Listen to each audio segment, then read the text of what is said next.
தங்கம் விலை இறங்குறதுக்கு வர்த்தக போர் அது முடிஞ்சது மட்டும் காரணம் இல்ல, சீன அரசாங்கமே தங்கத்தை எடுத்து வித்திருக்கிறதா ஒரு செய்தி வந்திருக்குது. Equitas Small Finance Bank for convenient home banking. வந்தாச்சு தி சென்னை சில்க்ஸின் mega combo sale, summer chill out sale. பாரம்பரியமான சுவையான புது அறிமுகம் KTV True Value Bronadile.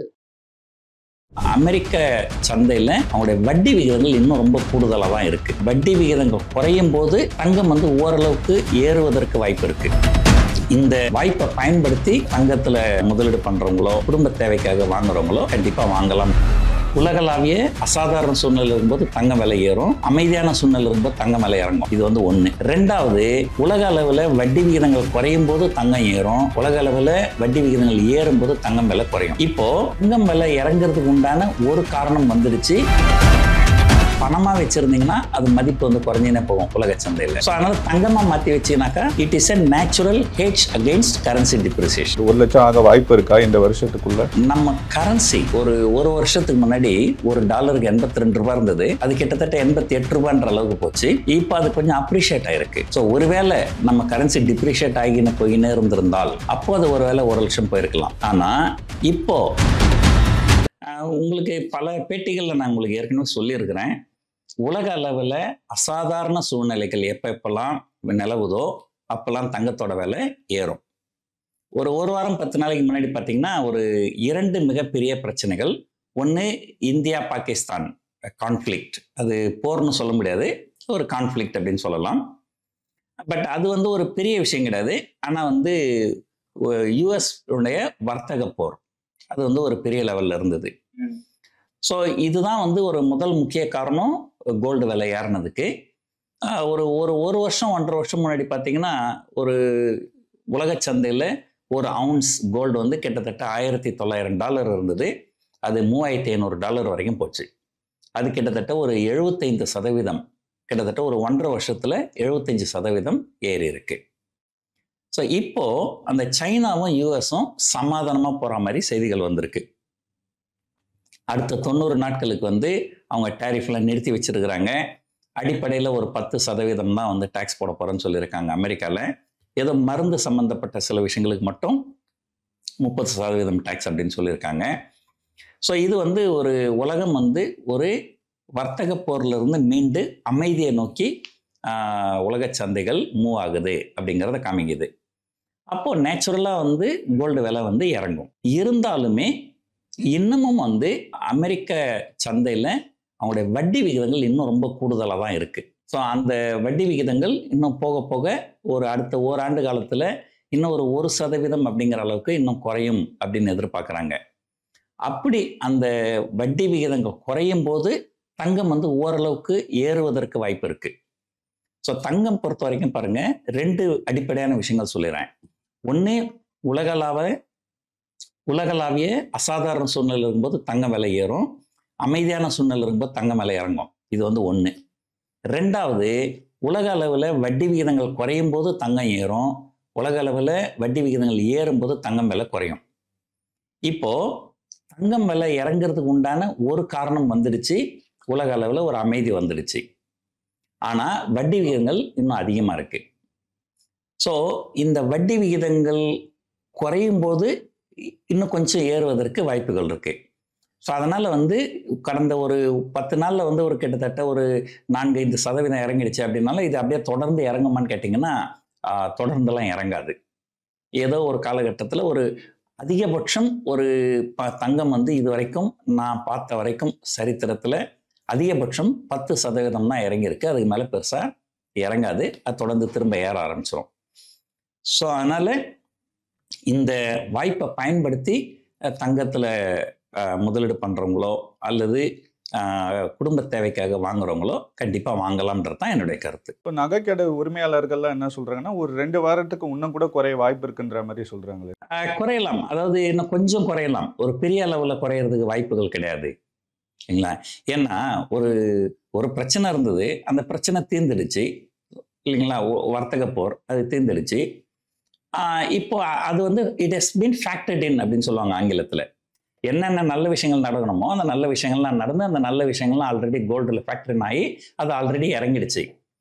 So இங்கேருந்து இன்னமும் இறங்கணும் அப்படின்னாக்கா இன்னமும் ஏதாவது ஒரு பெரிய அமைதியை நோக்கி போகணும். பட் ஏறக்குறைய அமைதி வந்துருச்சு அப்படின்றது தான் மக்களுடைய கணிப்பு இப்போ. அதனால் இங்கேருந்து இறங்கலாம், ஒரு 2 அல்லது 3% அதிகபட்சம் இறங்கலாம்.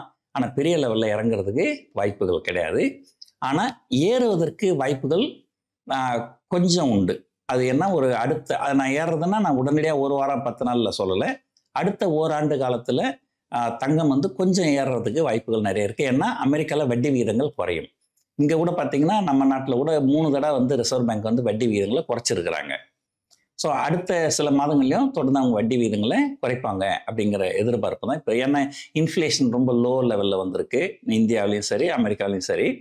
அதனால் எதிர்காலத்தில் வட்டி விகிதங்கள் குறையும் அப்படின்றது தான் எதிர்பார்ப்பு. ஆனால் இப்போதைக்கு வட்டி விகிதங்கள் அதிகமாக தான் இருக்குது அமெரிக்காவில். எந்தெந்த நாடுகள் சார் கோல்டில் ரொம்ப இன்வெஸ்ட் அதிகமாக பண்ணுறாங்க? பொதுவாக எல்லா நாடுகளுமே வந்து தங்கத்தில் வந்து கையிருப்பு வச்சுருப்பாங்க. இன்னும் கேட்டிங்கன்னா, ஒரு காலத்தில் சட்டம், உலக சட்டம் எப்படி இருந்ததுன்னா, உங்ககிட்ட எவ்வளோ கோல்டு இருக்குதோ அதுக்கு ஏற்றா போல தான் நீங்கள் வந்து பணத்தையே நீங்கள் பிரிண்ட் பண்ணணும். நீங்கள் அதிகமாக கோல்டு வச்சுருக்கிறவங்க அதிகமாக பணம் பிரிண்ட் பண்ணலாம், குறைவாக பணம் வச்சுருங்க குறைவாக கோல்டு வச்சுருங்க குறைவாக தான் பணம் பிரிண்ட் பண்ணணுன்ட்டு. அது 1971 அமெரிக்கா வந்து இல்லை, இது எங்களுக்கு உடன்பாடு இல்லை, நாங்கள் எவ்வளோ வேணாலும் பிரிண்ட் பண்ணி கொண்டு போயிட்டாங்க. அதுக்கப்புறம் பல நாடுகள் அதை ஃபாலோ பண்ணாங்க. அமெரிக்கா எவ்வளோ பணம் பிரிண்ட் பண்ணாலும் அவனுக்கு எதுவும் பிரச்சனை இருக்காது. ஆனால் மற்ற நாடுகள் அதிகமாக பணம் பிரிண்ட் பண்ணாங்கன்னா இன்ஃப்ளேஷன் அதிகமாகிடும். ஸோ இன்ஃப்ளேஷன்லாம் வந்து 50%, 100%, 500%, 1000% அப்படி இருந்த நாடுகள்லாம் பல நாடுகள் நம்ம பார்த்துருக்குறோம். அர்ஜென்டினா அதெல்லாம் பார்த்தீங்கன்னா இன்ஃப்ளேஷனே இப்போ கிட்டத்தட்ட ஒரு 500%, 1000%. அதாவது என்னென்னா, இன்றைக்கி ஒரு பொருள் 100 ரூபாய்க்கு வாங்குறீங்கன்னா ஒரு வருஷத்தில் அது 1000 ரூபாய் ஆகிடும். சாதாரண பொருள், அரிசி, உணவுப் பொருட்கள் அந்த மாதிரியே. ஸோ அதனால் வந்து அதை விட்டுரும், அந்த கதையை விட்டுரும். இப்போ என்னென்னா, தங்கம் வந்து எல்லா அரசாங்கங்களுமே வச்சுருப்பாங்க. குறிப்பாக வந்து சீன அரசாங்கம் வந்து தங்கத்தில் நிறைய முதலீடு பண்ணியிருந்தாங்க. கடந்த சில நாட்களாக தங்கம் வந்து விலை இறங்கிறதுக்கு அந்த பொருளாதார வர்த்தக போர் அது முடிஞ்சது மட்டும் காரணம் இல்லை. சீன அரசாங்கமே தங்கத்தை எடுத்து விற்றுருக்கிறதா ஒரு செய்தி வந்திருக்குது. அவங்க கிட்டத்தட்ட ஒரு 1.5 வருஷம் முன்னாடி $1900 வாங்கியிருந்தாங்கன்னா இப்போ 75% ப்ராஃபிட்டு. அதனால் அவங்க டன் கணக்கில் அவங்க சைனாவில் வந்து விற்றுருக்குறாங்க அப்படின்ற ஒரு செய்தி வந்தது. அதுவும் ஒரு சென்டிமெண்டல் நெகட்டிவ் தான் ஃபார் கோல்டு. அதனால தான் கோல்டு விலை இறங்கியிருக்கு. ஆனால் அவங்க தொடர்ந்துலாம் வந்து விற்க மாட்டாங்க. எல்லா அரசாங்கங்களுமே ஏதோ தேவைக்காக கொஞ்சம் விற்பாங்களே தவிர ஒட்டு மொத்தமாக தங்கத்தை விற்க மாட்டாங்க. எந்த ஒரு அரசாங்கமுமே வந்து கோல்டு 0 அப்படின்ற அளவுக்கு எந்த அரசாங்கமும் போக மாட்டாங்க. எல்லா அரசாங்கங்களுமே தங்கத்தை வச்சிருப்பாங்க. ஆனால் இந்திய அளவுக்கு மற்ற நாடுகளுக்கு வந்து ட்ரெடிஷன் கிடையாது இல்லையா சார்? கோல்டு வந்து நம்ம இந்தியர்களுக்கு வந்து ட்ரெடிஷன் இல்லையா? கோல்டு எவ்வளோ வச்சுருக்கோமோ அவ்வளோ நம்ம பலம் வாய்ந்தவங்களா இருக்கிறாங்க. அந்த இல்லை நம்ம வந்து ஒரு முக்கியத்துவம் ஆண்டவங்களா இருக்கிறான்ற மாதிரி விஷயங்கள்லாம் இருக்குல்ல. அதாவதுங்க, இந்த இடத்துல வந்து 2 விஷயம் இருக்குது. நீங்கள் பேசுகிறது வந்து பொதுமக்கள் வந்து தங்கத்து மேலே ரொம்ப ஆர்வமாக இருக்கிறாங்க இந்தியாவில். மற்ற நாடுகளில் பொதுமக்கள் வந்து தங்கத்து மேலே அவ்வளோ ஆர்வம் இல்லாமல் இருக்கலாம். அதுக்கு சில காரணங்கள்லாம் உண்டு. ஏன்னா நம்முடைய நாடு வந்து வளரும் நாடு. நம்ம நாட்டோட கரன்சி வந்து டிப்ரிஷியேட் ஆகினே போகும். நம்முடைய பணத்தோட மதிப்பு குறைஞ்சினே போகும். அதனால் என்ன நடக்கும்னா, நம்ம வந்து பணமாக வச்சுருந்தீங்கன்னா அது மதிப்பு வந்து குறைஞ்சினே போகும் உலக சந்தையில் அகெயின்ஸ்ட் அமெரிக்கன் டாலர். ஸோ அதனால் தங்கமாக மாற்றி வச்சிங்கனாக்கா it is a natural hedge against currency depreciation அப்படின்னு சொல்லுவாங்க. அதுக்காக இந்திய மக்கள் அழகுக்காகவும் இந்த பொருளாதார சேஃப்டி, அதாவது நம்ம கரன்சி டிப்ரிசியேஷனுக்கு ஒரு ஹெட்ஜ் மாதிரியும் இதை பண்ணாங்க.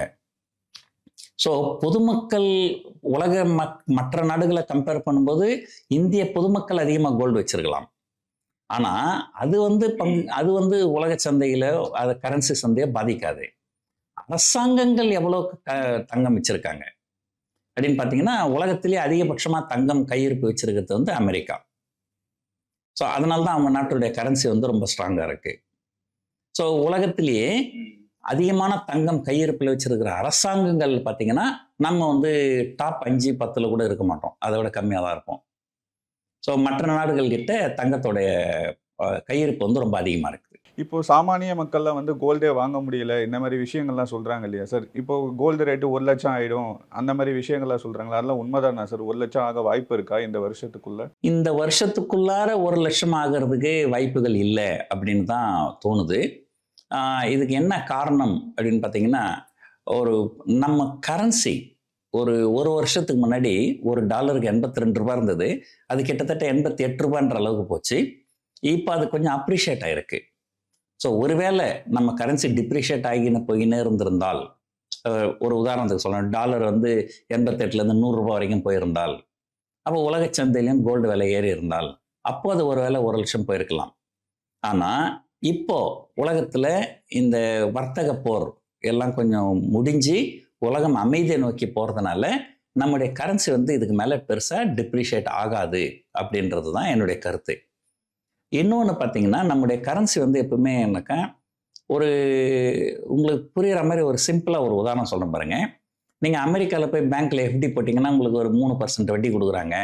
இந்தியாவில் நீங்கள் போய் பணத்தில் பேங்க்கில் எஃப்டி போட்டிங்கன்னா உங்களுக்கு 6% வட்டி கொடுக்குறாங்க. அப்படின்னா அப்போ அமெரிக்காவோட இங்கே 3% உங்களுக்கு அதிகமாக வட்டி கிடைக்குதா? அப்போ ஏன் மக்கள் வந்து அமெரிக்காவில் எஃப்டி பண்ணணும்? எல்லாருமே இந்தியாவில் எஃப்டி போட்டுடலாம் இல்லையா? அப்படின்னாக்கா, இந்திய ரூபாயோட மதிப்பு ஒரு வருஷத்துக்கு சராசரியாக 3% குறைஞ்சிரும். ஸோ அப்போ அமெரிக்காவில் இருக்கிறவங்க இந்தியாவில் வந்து பணத்தை எஃப்டியில் போட்டாலும் அவங்களுக்கு 6% கிடைச்சாலுமே ஓவர் லாங்கர் பீரியட் ஆஃப் டைமில் ஒரு வருஷத்துக்கு சராசரியாக 3% குறைஞ்சி அவங்களுக்கு அங்கே போய் எஃப்டியில் போட்டாங்கன்னா என்ன வட்டி கிடைக்குதோ அந்த வட்டி தான் கிடைக்கும். ஸோ இது வந்து ஆர்பிட்ரேஜ் அப்படின்னு சொல்லுவாங்க. ஸோ இந்த அதாவது பார்த்தீங்கன்னா ஒரு வருஷத்துக்கு சராசரியாக 3 முதல் 4% வரைக்கும் நம்முடைய கரன்சியோட மதிப்பு குறையும். ஆனால் இது சராசரி. என்ன நடக்குன்னா, ஒரே வருஷத்தில் 20% நம்முடைய மதிப்பு குறைஞ்சிரும். அடுத்த 5 வருஷத்துக்கு மதிப்பு அப்படியே இருக்கும். ஆனால் இங்கே ஒட்டுமொத்தமாக 6 வருஷமாக மொத்தமாக சேர்த்து பார்த்தீங்கன்னா 6 வருஷத்துக்கு 30% குறைஞ்சிருக்குது, வருஷத்துக்கு 3% குறைஞ்சிருச்சுன்னு சொல்லலாம். ஸோ இது வந்து இந்த கரன்சி அப்ரிசியேஷன் டிப்ரிசியேஷன்ன்றது வந்து ஒரு லீனியராக நடக்காது, நான் லீனியராக நடக்கும். ஸோ அது பார்த்தீங்கன்னா ஒரு 6 மாதத்துக்கு முன்னாடி பார்த்தீங்கன்னா ஒரு 82லேருந்து 88 வரைக்கும் கிட்டத்தட்ட ஒரு 10% வந்து நம்முடைய கரன்சி வந்து டிப்ரிஷியேட் ஆயிடுச்சு. ஸோ அடுத்த ஒரு வருஷம் 2 வருஷத்துக்கு டிப்ரிஷியேட் ஆகாமலே இருக்கிறதுக்கும் வாய்ப்புகள் நிறைய இருக்கு. ஸோ நம்முடைய கரன்சி டிப்ரிஷியேட் ஆகணும், உலகத்தில் தங்கத்துடைய விலை ஏறணும், அப்போ தான் வந்து இங்கே 1,00,000 போகும். இப்போதைக்கு அது ரெண்டுத்துக்கும் உண்டான அறிகுறியும் இல்லை அப்படின்றது தான் என்னுடைய கருத்து. இப்போ கோல்டோட டிமாண்ட் அதிகமாக இருக்குது, உலக அளவிலே கோல்டு கம்மியாக தான் இருக்குது, கொஞ்ச நாட்களுக்கு அப்புறம் கோல்டே கிடைக்காதுன்ற மாதிரி விஷயங்கள்லாம் சொல்கிறாங்களே. இல்லை, அப்படிலாம் ஒன்றும் கிடையாதுங்க. ஒரு பக்கம் வந்து கோல்டோட டிமாண்ட் அதிகமாக இருக்குது அப்படிங்கிறது வந்து பார்த்தீங்கன்னா, இப்போ நீங்களே சொன்னீங்க, உலகத்தில் மற்ற நாட்டில் இருக்கிற யாரும் தங்கம் வாங்குறது கிடையாது, நம்ம மட்டும்தான் வாங்குகிறோம். இப்போ உலகத்தில் நம்ம மட்டும்தான் தங்கம் வாங்குகிறோம், அதுவும் வந்து கட்டுப்படி ஆகக்கூடிய விலையில் இல்லை, ரொம்ப அதிகமாக இருக்குது. அதனால் பொதுவாக வந்து ஒரு எக்கனாமிக்ஸில் பாருங்கள், ஒரு பொருளோட விலை அதிகமாக இருக்கும்போது அதோட டிமாண்டு குறையும், ஒரு பொருளோட விலை குறைவாக இருக்கும்போது தான் டிமாண்ட் வந்து அதிகமாகும். புரியுதுங்களா? ஸோ அப்போ என்ன நடக்குன்னா, இந்தியாவிலையும் வந்து ஆக்சுவலாக வந்து டிமாண்டு குறைய தான் செய்யுமே தவிர டிமாண்ட் ஏறாது. ஸோ அது இல்லாமல் வந்து இருக்கிற கோல்டு மட்டுமே இல்லை, தங்கம் பொறுத்த வரைக்கும் இருக்கிற தங்கமும் சுழற்சி முறையில் வந்துன்னு இருக்கு. இது இல்லாமல் புதுசாக வந்து பூமியிலேருந்து தங்கமும் வெட்டியும் எடுக்கிறாங்க. ஸோ அதனால் மார்க்கெட் டைனமிக்ஸ் வந்து அது தனி, அது வந்து ஒரு பெரிய தாக்கத்தெல்லாம் ஏற்படுத்தாது. ஒரு உதாரணத்துக்கு சொல்கிறேன் பாருங்க, ஒரு காலகட்டத்தில் வந்து தக்காளி விலை வந்து ரொம்ப அதிகமாகிடுச்சு, ஒரு கிலோ 200 ரூபாய் அப்படின்ற அளவு போயிடுச்சு. அப்போல்லாம் வீட்டில் பெண்கள் என்ன பண்ணாங்க, எதுக்கு தக்காளி போட்டு சம்பாதிக்கணும், தக்காளி வந்து ஒரு புளிப்புத்தன்மையை கொண்டு வர்றதுக்காக சேர்க்கறது சாப்பாட்டில், தக்காளிக்கு பதில் புளியை யூஸ் பண்ண ஆரம்பித்தாங்க. அந்த மாதிரி வந்து ஒரு தங்கம்லாம் வந்து ஒரு அளவுக்கு மீறி கை மாறிச்சுனாக்கா தங்கத்துக்கு பதில் மக்கள் வேற ஏதாவது வெள்ளி வாங்கிப்பாங்க, அல்லது வேற ஏதாவது ஒரு அழகு பொருட்கள் வாங்கிப்பாங்க. என்ன கேட்டிங்கன்னா வந்து இப்போல்லாம் வந்து தங்கத்துக்கு வந்து ஈவன் நகைகளே பார்த்தீங்கன்னா கூட, ஒரு காலத்தில் வந்து திருமணம் அப்படின்னு சொன்னாலே அந்த இடத்துல வந்து ஒரு மிக முக்கியமான விஷயமா தங்கம் நகைகள் அதான் பேசப்பட்டது. இப்போல்லாம் பெரும்பாலும் வந்து தங்கத்தை பற்றி யாரும் பேசுறது இல்லை. பிள்ளை வந்து படிச்சிருக்குதா, வேலைக்கு போதா, நல்லா சம்பாதிக்குதா அப்படிதான் பார்க்குறாங்களே தவிர, என்னதான் ஒரு ஒரு பிள்ளைய கல்யாணம் பண்ணிக்கும்போது தங்கம் வந்தாலுமே அது ஒன் டைம் இன்கம் தான் அது. ஆனால் அந்த பிள்ளை வேலைக்கு போய் மாதம் மாதம் சம்பாரிச்சா உங்களுக்கு லைஃப் லாங் இன்கம் ஆயிடுது. அதனால திருமணத்தில் கூட பார்த்தீங்கன்னா இப்போ தங்கத்தினுடைய முக்கியத்துவம் வந்து குறைஞ்சிருக்குது அப்படின்றது தான் என்னுடைய கருத்து. சார் இப்போ நம்ம எல்லாருமே வந்து கோல்டு ரேட்டை தான் சார் ஃபோக்கஸ் பண்ணுறோம், கோல்டையே ஃபோக்கஸ் பண்ணுறோம். ஏன் சார் டைமண்டை யாருமே வாங்க மாட்டுறாங்களா, இல்லை அதை பற்றி யாரும் பெருசாக பேச மாட்டுறாங்க? அதாவது பார்த்துங்க, இந்தியாவை பற்றி ஒரு பேசும்போது ஒருத்தர் சொல்லுவாங்க, என்னுடைய வெளிநாட்டு நண்பர் ஒருத்தர் சொன்னார், சார் நான் ஒரு தடவை இந்தியாவுக்கு வந்திருந்தேன் சார், தங்க நகை கடையில் போனால் கூட்டம் அலமோதுது, அதே போல் தங்கத்தை அடகு வச்சு கடன் வாங்குறதுக்கு அடகு கடையில் போனால் அங்கேயும் கூட்டம் அதிகமாக இருக்குது. ஸோ உங்கள் மக்களை எங்களால் புரிஞ்சிக்கவே முடியல சார் அப்படின்வாங்க. ஸோ பொதுவாக என்ன பண்ணுவாங்க, தங்கத்தை வந்து ஒரு முதலீடு பண்ணிடுவாங்க. தங்கத்தில் முதலீடு பண்ணுற எல்லாருமே கேட்குற முதல் கேள்வி, ஒரு வேளை எனக்கு நாளைக்கு ஒரு ஆபத்து வந்தால் இதை அடமானம் வச்சு என்னால் ஒரு கடன் வாங்க முடியுமா அப்படின்னு சொன்னீங்கன்னா, உங்களுக்கு வந்து மணப்புரம் ஃபைனான்ஸ், முத்தூட் ஃபைனான்ஸ்னு ஏகப்பட்ட நிதி நிறுவனங்கள் வந்து கோல்டு லோன் கொடுக்குறாங்க. வங்கிகள் எல்லாருமே கோல்டு லோன் கொடுக்குறாங்க. இது இல்லாமல் தனியார் சேட்டு கடன் சொல்லுவாங்க நம்ம ஊரில், அவங்களாம் தங்க நகை கடன் கொடுக்குறாங்க. ஸோ நீங்கள் தங்கம் வச்சுருந்தீங்கன்னா உடனடியாக தங்கத்தை வந்து அடமானம் வச்சு நீங்கள் கடன் வாங்கி உங்களுடைய பிரச்சனைகளை, பொருளாதார பிரச்சனைகளை சமாளிக்க முடியும். இதே டைமண்ட் வச்சுருந்தீங்கன்னா, டைமண்ட் அடகு வச்சு கடன் கொடுக்கறது யாராவது உங்களுக்கு தெரியுமா? தெரியாது சார். நமக்கு எல்லாருமே பார்க்குறது கோல்டு அடமான கடைகள் தான் நிறைய இருக்கு. ஆமாம், டைமண்ட் வந்து அடமானம் வச்சு உங்களால் வாங்க முடியாது. ஸோ அதனால் வந்து பெரும் பணக்காரர்கள் வேணும்னா டைமண்டில் முதலீடு பண்ணலாம். ஏன்னா அவங்களாம் வந்து அதை அடமானம் வச்சு கடன் வாங்க வேண்டிய அவசியமே அவங்களுக்கு இருக்காது. ஆனால் நடுத்தர மக்களும் கொஞ்சம் கீழ் தரத்தில் இருக்கிறவங்களும் அவங்களுக்கு எப்பவுமே வந்து பொருளாதார பிரச்சனைகள் வரும். அந்த பொருளாதார பிரச்சனைகள் வரும்போது இது தங்கமாக இருந்ததுன்னா டக்குன்னு போய் அடகு வச்சோம், கடன் வாங்கினோம், அந்த பொருளாதார பிரச்சனையை சமாளித்தோம் அப்படின்னு இருக்கும்.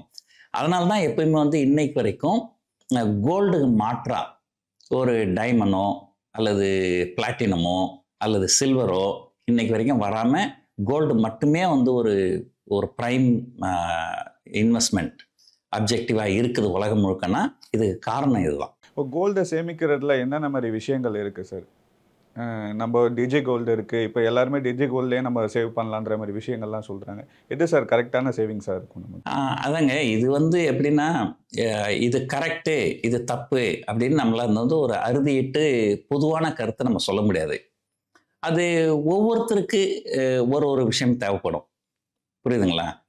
இப்போ ஒருத்தர் வந்து ஒரு பாதுகாப்பற்ற சூழ்நிலையில் இருக்கிறாங்க இல்லைங்களா? இப்போ சில குடும்பங்கள்லாம் பார்த்தீங்கன்னா, அவங்க வீட்டிலேயே வந்து சிலர் வந்து தவறு பண்ணுவாங்க, வீட்டிலேயே திருடுவாங்க, அந்த மாதிரிலாம் சில கேரக்டர் சரியில்லாமல் இருப்பாங்க. ஸோ அவங்களாம் வந்து தங்கத்தை வாங்கி வீட்டில் வச்சாங்கன்னா அந்த இன்னொரு நபர் வந்து அதை திருடின்னு போயிடுறதுக்கு வாய்ப்பு இருக்குது. அப்போ திருட்டு பயம் இருக்குது. அப்போ அவங்களாம் வந்து டிமேட் அக்கௌண்ட்டில் டிஜி கோல்டு அந்த மாதிரி நீங்கள் சொல்கிற மாதிரி வாங்கலாம். ஸோ இது வந்து ஒரு பக்கம். இன்னொரு பக்கம் வச்சுங்களேன், ஏதோ ஒருத்தர் நிறைய பிளாக் பண்ணி வச்சுருக்கிறாருன்னு வச்சுப்போமே, அவர் போய் டிஜி கோல்டெல்லாம் எப்படி வாங்க முடியும்? ஏன்னா டிஜி கோல்டெல்லாம் நீங்கள் வாங்கணுன்னாக்கா நீங்கள் வந்து வங்கி மூலமாக பணத்தை செலுத்தணும். கையில் இருக்கிறது பிளாக் மணி. ஆனால் நீங்கள் தனியார் கடைகளில் போனீங்கன்னா நிறைய கடைகளில் வந்து நீங்கள் கேஷ் கொடுத்தாலுமே வாங்கிப்பாங்க, தங்கம் அப்படியே வாங்கிக்கலாம். ஸோ அது வந்து அந்த கணக்குலேயே வராது. ஸோ அதை இந்த நீங்கள் வந்து டிமேட் அக்கௌண்ட்டில் வாங்குறதா அல்லது ஃபிசிக்கல் கோல்டு வாங்குறதா அல்லது காயின் வாங்குறதா அல்லது பிஸ்கெட் வாங்குறதா அல்லது நகைகள் வாங்குறதா, இது எல்லாமே வந்து உங்களுடைய தனிப்பட்ட சூழ்நிலை, உங்களுடைய சாதக பாதகங்கள் அதெல்லாம் வச்சு தனி மனிதர்கள் வந்து டிசைட் பண்ண வேண்டியது. நம்ம பொதுவாக இதுதான் சரி அதுதான் சரி அப்படின்னு நம்ம வந்து சொல்ல முடியாது. ஏன்னா இப்போ ஒரு உதாரணத்துக்கு சொல்கிறேன், இதுதான் சரி அப்படின்னு வச்சுங்களேன், எல்லாருமே அதை தானே பண்ணுவாங்க. ஸோ டிஜி கோல்டு தான் கரெக்டு, மீது எல்லாம் தப்புனா எல்லாருமே டிஜி கோல்டு தானே பண்ணுவாங்க. அப்புறம் எப்படி கோல்டு மார்க்கெட், அங்கே ஃபிசிக்கல் கோல்டு மார்க்கெட் இருக்குது. So there is a market for every திங்னாலே. ஸோ நிறைய மக்களுக்கு சிலருக்கு வந்து இப்போ கோல்டாக வாங்கி வச்சாதான் பிடிக்கும். ஸோ இப்போ நான் ஒரு தடவை வந்து என்னோட மனைவி கிட்ட சொன்னேன், நான் எனக்கு நகை வாங்கி கொடுங்க அப்படின்னு கேட்டாங்க. எதுக்குமா நகை வாங்குறது, நம்ம வந்து டிஜி கோல்டு வாங்கலாமே அப்படின்னு. நான் டிஜி கோல்டை கழுத்தில் மாட்டி இந்த கல்யாணத்துக்கு போக முடியுமா அப்படின்னு கேட்டாங்க. ஸோ ஏன்னா என்னுடைய மனைவி வந்து அந்த கோல்டை வந்து ஒரு அழகு பொருளாக பார்க்குறாங்க. அழகு பொருளாக பார்க்குறவங்க கிட்ட போய் நான் டிஜி கோல்டுன்னு சொன்னால் எப்படி? ஸோ அந்த மாதிரி வந்து உங்களுடைய தனிப்பட்ட ஒரு சூழ்நிலைகள் அதை வச்சு தான் வந்து இது சரி அது சரின்னு நம்ம சொல்ல முடியுமே தவிர பொதுவாக எது சரியான இது அப்படின்னு நம்ம சொல்ல முடியாது. இப்போ இருக்க யங்ஸ்டர்ஸ்லாம் பார்த்தீங்கன்னா மியூச்சுவல் ஃபண்டில் இன்வெஸ்ட் பண்ணலாம், இல்லை நம்ம எஸ்ஐபி போடலான்ற மாதிரி விஷயங்கள்லாம் பண்ணுறாங்க சார். ஆனால் வீட்டில் இருக்க பெரியவங்களாம் காசு அதிகமாக இருந்தால் கோல்டு வாங்குங்க, அதோட பிற்காலத்தில் உதவுன்ற மாதிரிலாம் சொல்கிறாங்களே சார், எதில் சார் இன்வெஸ்ட் பண்ணுறது? என்ன கேட்டிங்கன்னா இதுலேயும் கொஞ்சம் பண்ணணும் அதுலேயும் கொஞ்சம் பண்ணணும். ஒரு 80% நீங்கள் வந்து பங்குச்சந்தையில் மியூச்சுவல் ஃபண்டில் முதலீடு பண்ணலாம், ஒரு 20% நீங்கள் கோல்டில் முதலீடு பண்ணலாம் அப்படின்றது தான் என்னுடைய கருத்து. எதனால சார்? இப்போ வீட்டில் இருக்க பெரியவங்களுக்குலாம் அது புரியாது இல்லையா? கோல்டு நாங்கள் பிற்காலத்துலேருந்தே நம்ம அதை தான் பண்ணுறோம், கோல்டு வாங்கினா பிற்காலத்துக்கு உதவும், ரேட்டும் ஏறிட்டு இருக்குன்ற மாதிரி சொல்கிறாங்க. ஆனால் இப்போ இருக்கவங்கலாம் நம்ம எஸ்ஐபி போடணும், மியூச்சுவல் ஃபண்ட்லாம் சொல்கிறாங்கல்ல. அதாவது அந்த காலத்தில் பெரியவங்க வளர்ந்தப்போ பங்குச்சந்தைன்றது ஒன்று கிடையாது. அப்படியே பங்குச்சந்தைன்னு ஒன்று இருந்திருந்தாலுமே அது எல்லாருக்கும் உண்டான ஒரு விஷயமா அது பரவலாக இல்லை இல்லைங்களா? ஏன்னா அந்த காலத்தில் வந்து ஆன்லைன் வர்த்தகம் கிடையாது. நீங்கள் ஒரு பங்குகளை வாங்கணுன்னா நீங்கள் வந்து சென்னைக்கு போகணும், அதை புரோக்கர்கிட்ட சொல்லணும், அவங்க அந்த ட்ரேடிங் ரிங்கில். ஸோ அந்த மாதிரிலாம் நிறைய பிரச்சனைகள் இருக்குது. ஸோ உங்களுக்கு வந்து டெக்னாலஜி வளர வளர உங்களுக்கு புது புது அவென்யூஸ் ஃபார் இன்வெஸ்ட்மெண்ட் வந்து கிடைக்குது. ஆனால் அந்த காலத்தில் வந்து உங்களுக்கு வந்து 2 சாய்ஸ் தான். கிராமத்தில் போனீங்கன்னா சொல்லுவாங்க, பணத்தை ஒன்று மண்ணில் போடு அல்லது பொண்ணில் போடு. வங்கி வைப்பு நிதி கூட சொல்ல மாட்டாங்க. ஏன்னா அந்த காலத்தில் வந்து பெரும்பாலும் வந்து வங்கிகள்லாம் பார்த்தீங்கன்னா வந்து தனியார் வங்கிகள் தான், அரசாங்க வங்கிகள் கிடையாது. நிறைய வங்கிகள் வந்து திவாலாவும் ஆயிருக்குது. ஆனால் நீங்கள் பணத்தை வங்கியில் வச்சிங்கனாலே வந்து அந்த பணம் வந்து உங்களுக்கு சேஃப்டின்னு சொல்ல முடியாது. அதனால தான் என்ன பண்ணாங்க, மண்ணில் போடு அல்லது பொண்ணில் போடு அப்படின்னு சொல்லுவாங்க. ஆனால் இப்போ பார்த்தீங்கன்னா இந்த சூழ்நிலைகள்லாம் நிறைய மாறுது. இப்போல்லாம் வந்து கவர்மெண்ட் செக்யூரிட்டிஸ்ன்னு சொல்லுவாங்க. நீங்கள் கவர்மெண்ட்டுக்கே கடன் கொடுக்கலாம். அப்போ நீங்கள் கவர்மெண்ட்டே உங்களை ஏமாத்துருவாங்கலாம் சொல்கிறதுக்கு வாய்ப்பே கிடையாது. கவர்மெண்ட்டே நம்மளை ஏமாத்துறாங்கன்னா, கவர்மெண்ட்டே பேங்க்ரப்ட் ஆச்சுன்னா அப்புறம் நாடு என்ன ஆகும்? அப்போ அதெல்லாம் வந்து ஒரு 100% சேஃப்டியான ஒரு விஷயம்தான். இப்போ இந்த ஒரு நாலேஜ்லாம் வந்து யங்ஸ்டர்ஸுக்கு இருக்குது. அதனால தான் யங்ஸ்டர்ஸ் என்ன சொல்கிறாங்க, எனக்கு கோல்டு வேண்டாம், நான் மியூச்சுவல் ஃபண்ட் போகிறேன், எஸ்ஐபி போகிறேன், கவர்மெண்ட் செக்யூரிட்டிஸ் போகிறேன்.